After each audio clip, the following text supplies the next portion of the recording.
安老院及殘疾人士院舍保健員註冊簡介。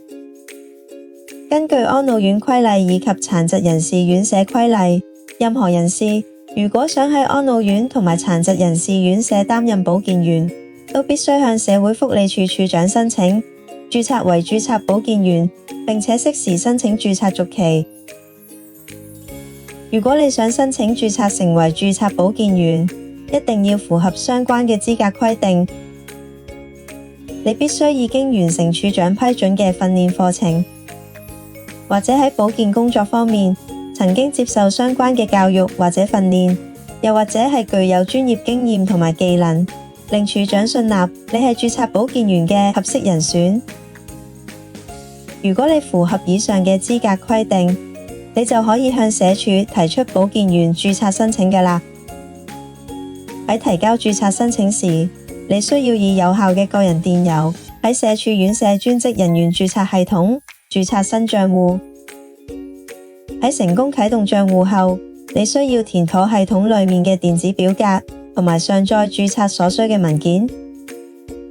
喺檢視你嘅申請後，社署會透過電郵通知你面談安排，請你按照通知出席面談。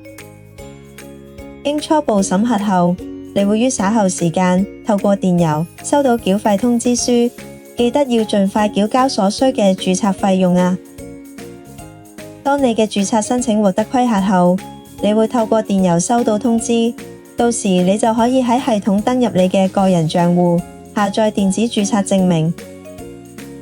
根據安老院規例以及殘疾人士院舍規例，註冊保健員嘅註冊或註冊續期有效期由處長決定，最長唔可以超過5年。你記得要喺註冊有效期屆滿前申請註冊續期啊！喺2024年6月16日起，所有註冊保健員都必須符合註冊續期嘅規定，以確保佢哋嘅註冊有效。社署會分階段為2024年6月16日之前已經註冊咗嘅保健員安排註冊續期。如果你係現職保健員，你會透過你嘅院舍主管接獲通知，提醒你遞交註冊續期申請詳情。而如果你現時冇喺任何院舍任職，你將會喺較後階段接獲電郵或信件通知。喺收到通知後，你就可以遞交續期申請啦。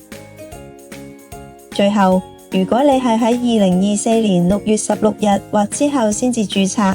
或者係已經完成咗註冊續期嘅註冊保健員，你記得喺你嘅註冊屆滿前最少3個月，但唔可以早過6個月呢個期間遞交你嘅註冊續期申請。到時社署將會透過電郵提醒所有註冊有效期即將屆滿嘅註冊保健員遞交註冊續期申請。最新資訊可以瀏覽社署網站或聯絡社署牌照及規管科發展組。